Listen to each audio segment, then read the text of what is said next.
Good morning mga sir. Ngayong araw sa vlog na ito ay pupunta tayo sa may Estancia Beach para magpahangin saglit. Kasi dito sa amin sa Pangasinan, sumisikat yung lugar na yun eh. Although dati pa naman nung hindi pa siya dalas na pupost sa Facebook, talaga namang maganda doon. Ang kinagandahan kasi doon eh beach siya, and then sa may bandang side niya is mga bundok. So parang view ng bundok and dagat at kalawang na beach ang makikita mo. And yung barangay Estancia is part siya ng Lingayen. Isa siyang barangay sa Lingayen, Pangasinan. And malapit na siya sa may puntang Labrador, Pangasinan. So mga sir, tara't samahan niyo ako today sa adventure na to. Let's go!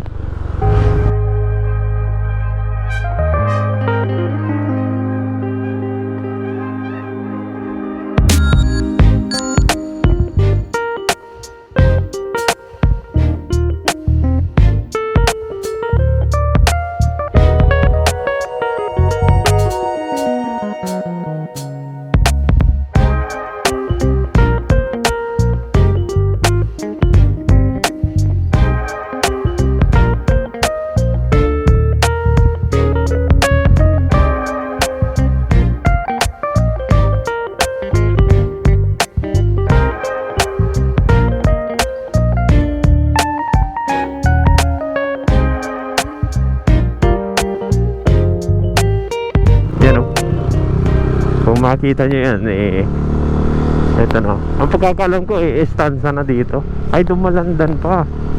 Dumalandan West pa pala to. Ayan mga sir, yung bundok na sinasabi ko, na overviewing mula dun sa beach. Ganyan na makikita mo. Tapos na punta ko rito, galing kami sa may barangay Kapandanan, which is, ewan ko kung isa o dalawang barangay ang pagitan mula rito. And malapit din sa dagat yun. Hindi ko na alam to actually na daan, kasi iba yung way na dinaanan namin nung nagpunta kami doon sa Estancia Beach. Bahala na si Batman, sundan natin ng mga sasakyan. Feeling ko eh doon din sila papunta. Ay ay ay,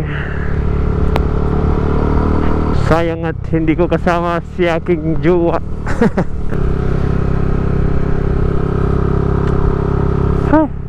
Ganda rin dito, simple lang.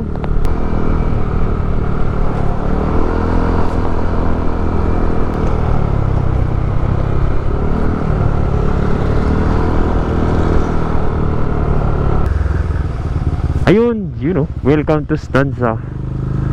Malimpok, Balangubong, Kapandanan. Diyan kami nang galing dati.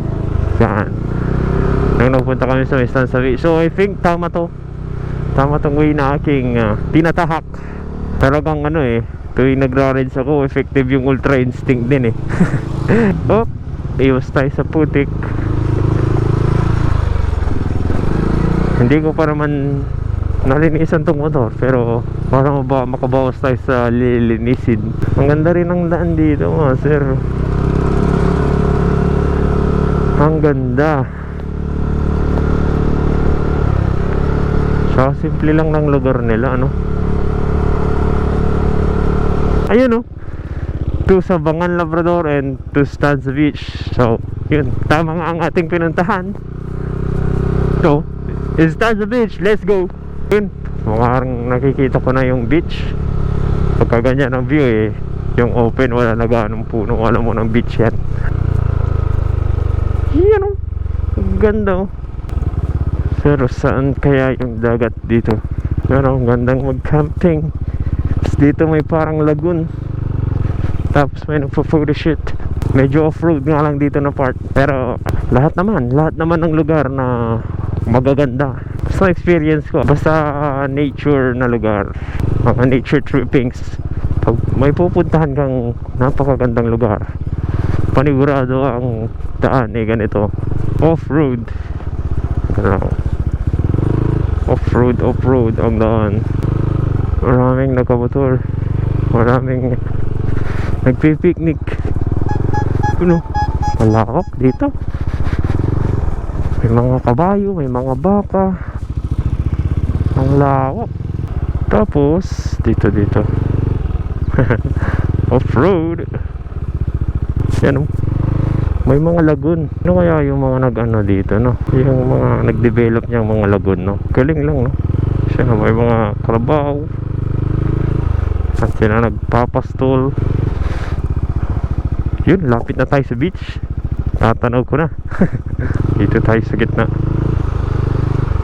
Kasi natatandaan ko, pinakaunang na-hype to nung nagpunta sila dito, sila Richard Gutierrez saka si Sara Labati. And ang pagkakatanda ko pandemic days pa nun. Then pagmula nun, ang dami ng padami yung nagpupunta dito sa Stanza Beach. Grabe, solid. Medyo malalim yung nadaanan niya. Yun, dito tayo, sundan natin si Terra. Yun, beach na mga sir. Napakalawak. Woo! Ang ganda dito, scrambler yung motor mo, tapos stroll ka dito, no? Yun. Oh, my heart. Bundok, tas dagat dito. Bundok, oh my god. Ganda ng lugar na to mga sir. Ang solid.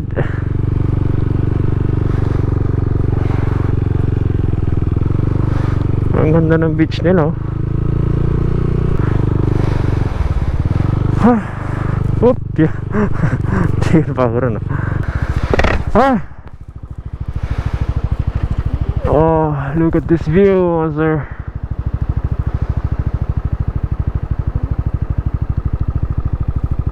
So yun nga pala mga sir is yun, yan yung sa Swal Power Plant. So malapit-lapit na pala to. And then dito na Port Labrador na yan Kung hindi ako nagkakamali, dito yung sa may may mga bentahan ng mga dried seafoods. Ang ganda mga sir. Kung bibisita kayo dito sa aming bayan, dito sa bayan ng Lingayen, maganda kung madaan kayo dito sa Stanza Beach. Kahit dumaan lang kayo, kung nakita nyo naman dun sa ating mga previous na dinaanan, may parang parang campsite. So pwede rin kayong tumambay doon, dala kayo ng tent, ganon, or banig, ganon. Ganda mag-picnic, maganda ron. Ayun, makikita nyo, ang daming tao.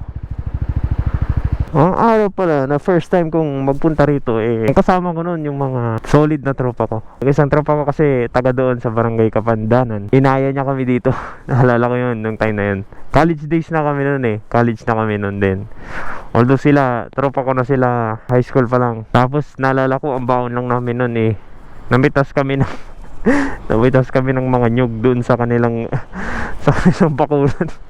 Ilagay namin sa sako, yun yung baon namin. Tapos may dala lang kaming itak.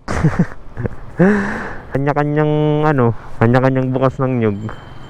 Tapos naalala ko, kami lang yung tao nun mga time na yun. Kasi anong oras na, siguro mga alas 4 na ng hapon, alas 5 ganun. Kami na lang yun nandito, solo namin. Dito nag-swimming kami dito. Sakay kami sa tricycle, yun pang service namin. Kami maging estudyante. Kasi kung may kung may time ka libre, i-google mo lang sa ganun. So dito rin is yun nga yung sinasabi ko, yung view ng bundok. Yan. Ang pagkakantanda ko sa bundok na to pwede kang mag-hike dyan kung beginner ka, sisimula ka pa lang and malapit ka lang dito, maganda rin dyan. Dati may tower pa ng Digital doon doon sa pinakatuktok, pero tinanggal na ata nila. Tama, tinanggal na. Ang ganda dito, off-road, mga ATV ganun dito, maganda. Imagine mo naman hanggang doon pa, tapos babaybayin mo to hanggang doon. Solid, ganda. Kita nyo kung gaano karami yung aking motor. Hindi ko pa kasi siya nalilinisan. Pero pag uwi ko, linisan ko. Kasi syempre rin dito, yan muna marumi.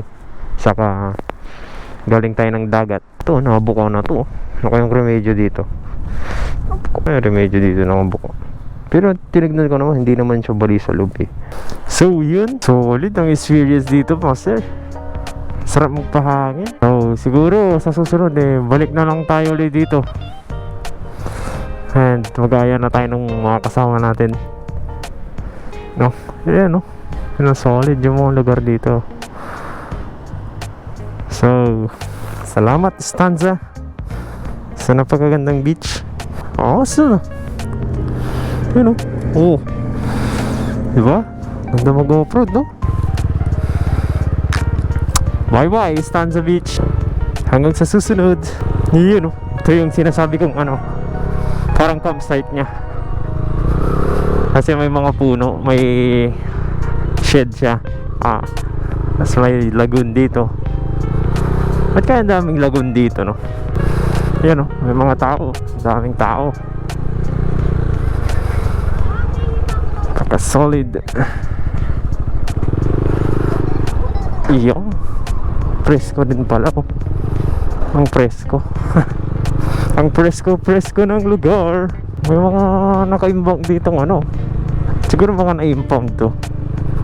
Ang daming motor oh. Tricycle. Dito ata yung imbakan nila ng na-impound eh. So muli mga sir, dito ko natatapusin ang aking vlog. Sana na-enjoy nyo at nasilayan yung lugar namin dito sa Lingayen. Kung mapadaan kayo ng Lingayen, dapat nyo ring mabisita itong Stanza Beach kasi napakaganda. Kung napatapos mo itong video na to, huwag mong kakalimutan mag-like, share at subscribe dito sa ating channel para parati kang updated sa mga ganitong content. Lalo kung mahilig ka magmotor, naku, parehas tayo ng trip. Kaya subscribe ka na. So, muli mga sir, thank you for watching this vlog. Peace out mga sir. Let's go.